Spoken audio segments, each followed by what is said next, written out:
রাত তখন 9:30 পেরিয়েছে। আরাবল্লী এক্সপ্রেস ছুটে চলেছে সুরাটের দিকে। ট্রেনের এসি কামরায় যাত্রীরা যে যার মতো ব্যস্ত, কেউ ফোন দেখছেন, কেউ গল্প করছেন, কেউ হয়তো ঘুমের প্রস্তুতি নিচ্ছেন। কিন্তু সেই শান্ত পরিবেশটাই আচমকা বদলে গেল একটা সিটকে কেন্দ্র করে।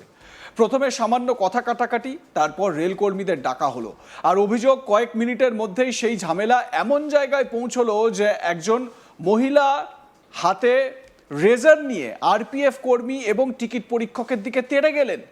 শুধু তাই নয়, অভিযোগ উঠল নিজের শরীরেও রেজার দিয়ে আঘাত করেন তিনি।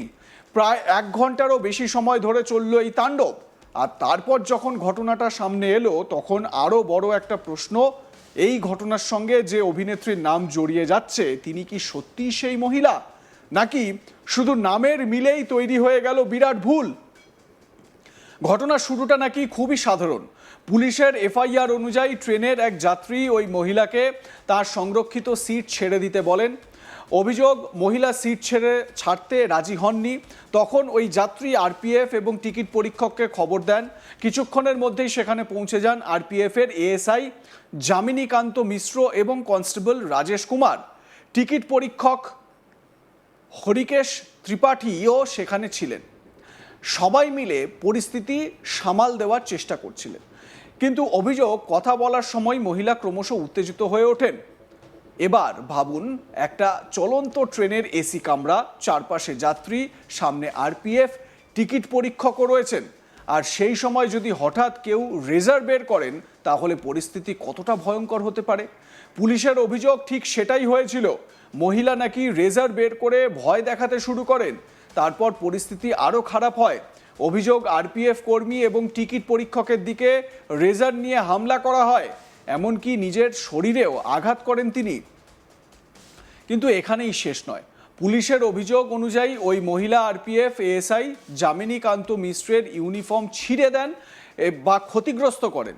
তার মোবাইল ফোন নষ্ট হয়, চশমাও ভেঙে যায় বলে অভিযোগ। অর্থাৎ কয়েক মিনিট আগেও যে বিষয়টি ছিল একটা সিট নিয়ে ঝামেলা, সেটা তখন একেবারে অন্য রূপ নিয়েছে। আর কামরার অন্য যাত্রীরা তখন কি করছিলেন? স্বাভাবিকভাবেই আতঙ্ক ছড়িয়ে পড়ে, কারণ ট্রেন তখন ছুটছে। কেউ সহজে কামরা ছেড়ে বেরিয়ে যেতে পারছেন না। পরিস্থিতি আরও ছড়িয়ে পড়ার আশঙ্কায় আরপিএফ কর্মীরা নাকি এসি কোচের দরজা বন্ধ করে দেন। উদ্দেশ্য ছিল ঘটনাটা যেন অন্য কামরায় না ছড়ায়। কিন্তু অভিযোগ, তাতেও পরিস্থিতি থামেনি। মহিলা নাকি কামরা থেকে বেরিয়ে যাওয়ার চেষ্টা করেন, আর সেই সময় কোচের কাচ ভেঙে যায় বলে অভিযোগ।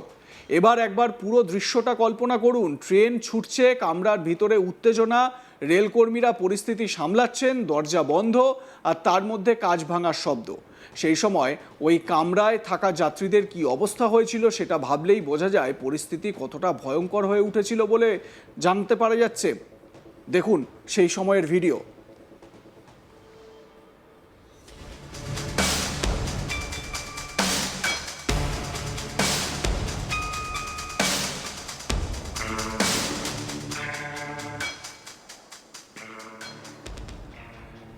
দেখুন, এআই জেনারেটেড ভিডিও। এআই এর মাধ্যমে আমরা সেই সময়ের একটা কি ঘটেছে সেটা একবার বোঝানোর চেষ্টা করলাম। পুলিশ কি দাবি করছে? পুলিশ দাবি করছে এই পুরো ঘটনাটা চলেছিল রাত প্রায় 9:30 থেকে 10:50 পর্যন্ত, অর্থাৎ 1 ঘন্টারও বেশি সময়। এতক্ষণ ধরে একটা চলন্ত ট্রেনের কামরায় এই পরিস্থিতি চলা নিজেই বড় প্রশ্ন তৈরি করছে। ঠিক কি হয়েছিল সেই প্রতিটি মুহূর্তে? কে প্রথম কি বলেছিলেন? কখন পরিস্থিতি হাতের বাইরে গেল? রেজার কখন বের হলো? কে কাকে আঘাত করলেন? এই সব প্রশ্নের উত্তর এখন তদন্তের অংশ। এআই জেনারেটেড ভিডিওটি আরও একবার দেখুন, তাহলে আপনাদের মোটামুটি আইডিয়া হবে ওই ট্রেনের ভেতরে ঠিক কি ঘটেছিল।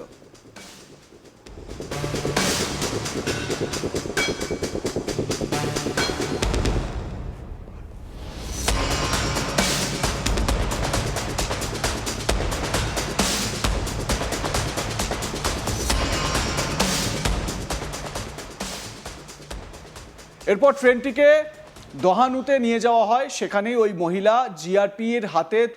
মহিলাকে জিআরপির হাতে তুলে দেওয়া হয় বলে পুলিশ জানিয়েছে। পরের দিন 13ই আগস্ট এফআইআর দায়ের হয়, আর এফআইআর সামনে আসতেই গোটা ঘটনা আরও চাঞ্চল্য তৈরি করে। কারণ অভিযোগ ছিল শুধু বচসার নয়, যাত্রীদের নিরাপত্তা বিপন্ন করা, সরকারি কর্মীদের ওপর হামলা, আঘাত করা, ইচ্ছাকৃতভাবে অপমান করা, একাধিক গুরুতর অভিযোগ আনা হয়। আর একটা তথ্য সামনে আসে, পুলিশের অভিযোগ অনুযায়ী ওই মহিলা সুরাট যাচ্ছিলেন একটি ওয়েব সিরিজের শুটিংয়ের জন্য, কিন্তু তার কাছে নাকি এসি টিকিট ছিল না।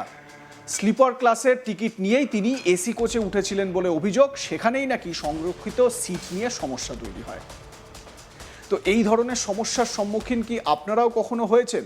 এই ধরনের ঘটনা কখনো কি আপনারা প্রত্যক্ষ করেছেন ট্রেনের কামরার ভেতরে? আপনাদের মতামত লাইক, কমেন্ট, শেয়ার করে জানাতে ভুলবেন না। দেখতে থাকুন আজ তাক বাংলা, সাবস্ক্রাইব করুন আমাদের ইউটিউব চ্যানেলটি।